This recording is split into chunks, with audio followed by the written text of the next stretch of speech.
하나님의 은혜가 여러분들 가운데 함께 하시기를 주님의 이름으로 축복합니다. 우리 이형순 권사님 오늘 11시에 눈 수술을 합니다. 하나님께서 수술 모든 과정에 함께 하셔서 깨끗하게 회복될 줄 믿고 감사드립니다. 여러분 함께 기도해 주시기를 바랍니다. 여러분 그 여름에 오늘날같이 요즘같이 날씨가 맑은데 저녁에 시골에서 마당에 멍석을 깔아놓고 누워있으면 그 깜깜한 하늘에 은하수가 흐르는데요. 정말 예쁩니다. 근데 요즘은 별 보기 위해서 여행을 가야 됩니다. 우리나라도 별을 보기 위해서 저 산골에 들어가야만 하늘의 별들을 볼 수 있고 또 진짜 맑은 데 가야 하늘에 그 은하수가 흐르고 거기 별들을 보면서 이제 북두칠성을 찾아보고 카시오페아 자리를 찾아보고 큰곰자리, 궁수자리 그러면서 하늘을 봤던 기억이 납니다. 그러면서 늘 생각하지요. 저건 언제 만들어졌을까? 어떻게 만들어졌을까? 누가 만들었을까? 그렇죠? 그 아름다운 별들. 그래서 나름대로 사람들은 그 별들이 어떻게 생겼는지 그리고 어떤 과정을 통해서 만들어졌는지 그런 이야기들을 많이 만들어냈습니다. 자, 오늘날은 이제 과학이 많이 발달하면서 이제 그 멀리 있는 별들을 가까이에서 볼 수 있는 망원경이 발견이 되고 그리고 빛을 분석해서 거리가 어느 정도 되는지 온도가 어느 정도 되는지 나름대로 과학적인 방법을 가지고 그걸 분석해서 이야기를 많이 합니다. 근데 사실 천지 창조에 대해서 무엇도 여러분 명확하게 우리가 알 수 있는 것은 없습니다. 과학적 이론에 의해서 설명은 할 수 있을지 모르지만 그게 정확하다, 명확하다 모든 것들이 가설에 의해서 우리가 설명되어질 뿐이에요. 그래서 진화라고 하는 것도 실은 우리가 자주 쓰는 말이 있죠. 우연이라는 말이 있어요. 진화론에 있어서 가장 핵심적인 단어가 우연입니다. 어떻게 하다 보니까 우연히 그렇게 만들어졌어. 우연히. 그렇죠. 사람도 어떻게 우연히 만들어지는 걸로 생각을 합니다. 근데 생각해 보세요. 제가 장주섭이라고 하는 한 인간이 여기 있는데 제 존재 자체를 증명하는 것이 한 가지가 있습니다. 저희 부모입니다. 저에게는 분명히 아버지가 있고 어머니가 계세요. 자, 아버지가 돌아가신 지 30년이 훨씬 넘었습니다. 그렇다고 해서 내게 아버지가 없었다라고 말할 수는 없어요. 또 여러분들이 아무도 저희 아버지를 보지 못했습니다. 아무도 보지 못했기 때문에 당신은 아버지가 없어. 당신은 아버지가 어디 있어? 당신은 아버지가 없다고. 어떻게 우연히 생겼겠지? 그렇게 말하는 사람은 아무도 없을 겁니다. 저는 장씨라고 하는 성을 가지고 있는데 그 성씨는 누구한테 받았어요? 저희 아버지에게로부터 받았어요. 그러니까 내가 존재한다는 것은 나에게 어머니가 있고 나에게 아버지가 있다. 요즘은 하도 요지경인 세상이어서요. 오늘 아침에 신문에 무슨 얘기가 나왔느냐면 비혼의 자녀들 이야기가 나왔어요. 비혼의 자녀. 미혼모가 있고 비혼 자녀가 있대요. 미혼모는 결혼을 했거나 남편이 있는 경우 결혼식은 올리지 않아서 누군가가 함께 살다가 아기가 생겼습니다. 그걸 미혼모라고 합니다.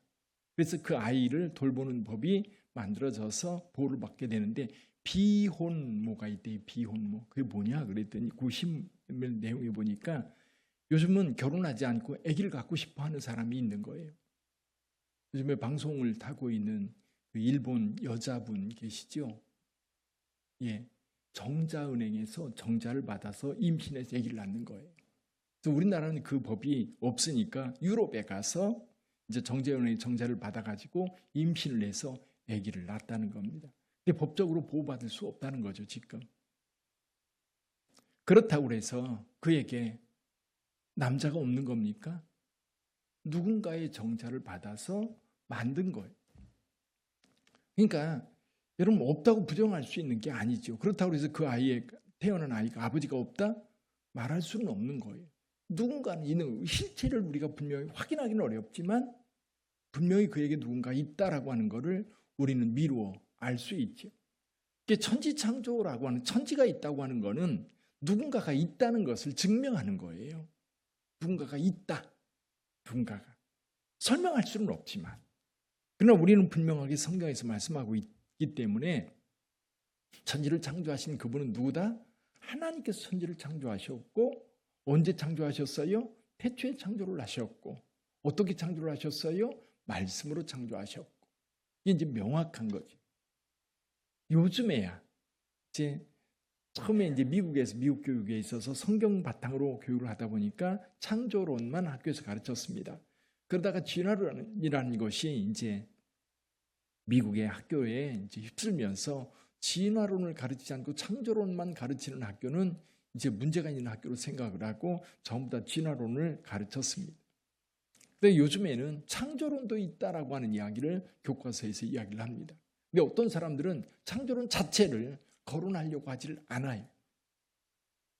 그러나 여러분, 분명한 것은 그거예요. 내가 존재한다고 하는 것은 이유가 있어요. 원인이 있습니다. 어디서부턴가 시작이 됐습니다. 그 시작의 출발점이 누구냐라는 거죠. 어디냐라는 거죠. 성경은 분명하게 말합니다. 그것이 바로 하나님이라고 하는 거죠. 그래서 성경에서는 하나님의 존재에 대해서는 묻지 않습니다. 언제부터 계셨는지, 언제부터 어떻게 존재하고 계신지 묻지 않아요. 하나님은 그냥 계신 분이에요. 거기서부터 모든 것이 시작되는 거예요. 거기서부터 우주가 시작되고, 거기서부터 지구가 시작되고, 거기서부터 식물들이 시작되고, 거기서부터 인간이 시작되고, 그 하나님께로부터 모든 것이 시작됐다. 오늘 그 천지창조에 대한 이야기를 말씀하고 있는데 6일 동안 창조하시는데요. 이거를 이렇게 도표처럼 분석을 해보면 첫째 날, 둘째 날, 셋째 날은요, 나누는 일을 하세요. 첫째 날은 뭘 나누셔요? 첫째 날은 빛과 어둠을 나누세요. 빛이 있으라 하시고 빛과 어둠을 나누시고요. 둘째 날은 우익공창과 아래공창을 나눕니다. 그리고 우익공창을 하늘이라 칭하십니다. 그리고 셋째 날은 육지와 바다를 나누세요. 육지와 바다를 나누세요. 그리고 나서 넷째 날부터 넷째 날, 다섯째 날, 여섯째 날은 채우는 일을 하세요. 그래서 이제 넷째 날은 빛을 창조하더니 빛을, 낮을 주관하는 해를 창조하시고 밤을 주관하는 달을 창조하시고, 그리고 나서 다섯째 날은 공중에 나는 새를 만드시고, 그리고 이제 이 땅에는 식물들을 창조하시고, 그리고 나서 바다와 육지를 채우십니다. 그리고 제일 마지막에 뭘 만드셔요? 하나님의 형상을 따라 사람을 만드시고 그 사람들로 하여금 이 모든 것을 다스리게 하십니다. 근데 이게 창세기가 이제 쓰여졌을 때에 어땠을지 모르겠습니다만 오늘날도 창세기 읽어보면 정말 기가 막히게 뭔가 날이라고 하는 것 이제 기가 막히게 맞아 들어가거든요. 그러니까 날 하루 6일 동안 창조했다라고 하는 것을 오늘 우리 시간으로 24시간을 말하지는 않습니다. 왜냐하면 그 24시간이라고 하는 것은 여러분 노아의 홍수 이후에 생긴 거예요. 그 전에는 다른 거죠. 다른 모습으로 하나님께서 천지를 창조하셨어요. 그러니까 6일이라고 할 때에 오늘날 우리가 얘기하는 단순히 6일, 24시간에 그 하루하루 모여서 6일을 이야기하는 것은 아닌 것 같아요. 하나님의 시간이기 때문에 우리는 그 시간을 헤아릴 수는 없습니다. 그래서 하나님의 시간이지만 하나님께서 6일 동안 만드시고 그리고 7일째 쉬셨다. 이것은 이제 우리에게 적용해서 이제 7일째 우리가 안식일 쉬는 날로 해서 그날 우리는 모여서 예배를 드리고 또 일을 좀 쉬면서 또 몸을 회복하는 그런 시간을 갖습니다. 자, 그렇다면 본문 말씀을 통해서 우리에게 주시는 핵심의 말씀 뭘까요? 하나님은 계시다라고 하는 걸 전제하고요. 또 모든 만물은 하나님께로부터 시작되었다라고 하는 것을 분명하게 이야기합니다. 이것이 오늘 우리의 믿음이에요. 그렇죠? 믿음. 뭔가 설명할 수 없지만 우리는 분명하게 하나님께서 천지를 창조하셨고 그리고 그 창조물 속에 우리가 살고 있고 오늘도 여전히 그 하나님께서 이 천지를 주관하고 계시다고 하는 것을 믿는 믿음으로 삽니다. 자, 그렇다면 여기서부터 여러 가지 것들이 또 생겨나요. 그 중에 한 가지가 뭐냐면 인간의 존엄성입니다. 인간의 존엄성. 사실은 하나님께서 천지를 창조하셨다라고 할 때에 제일 중요한, 우리 삶에 제일 중요한 게 뭐냐면 인간의 존엄성이에요. 여러분, 우연히 만들어졌다고 한다면 우리의 존엄성을 어디에서 찾을 수 있어요? 식물과 동물들, 그것과 다른 게 뭐예요? 그저 창조의 가장 진화의 앞에 있기 때문에 그것이 우리에게 있어서 그 존엄성의 이유인가요? 그렇진 않습니다. 생각해 보세요. 식물들 우연히 만들어졌어요. 인간도 우연히 만들어졌어요. 우연히 만들어진 인간 그냥 죽으면 무슨 상관이 있어요? 함부로 대한다고 해서 누가 그것에 대해서 막을 수 있겠어요? 근데 우리는 인간이 존엄하다고 하면서 보호해줘야 된다고 하면서 이야기합니다. 나와 같은 종이기 때문에 그럴까요?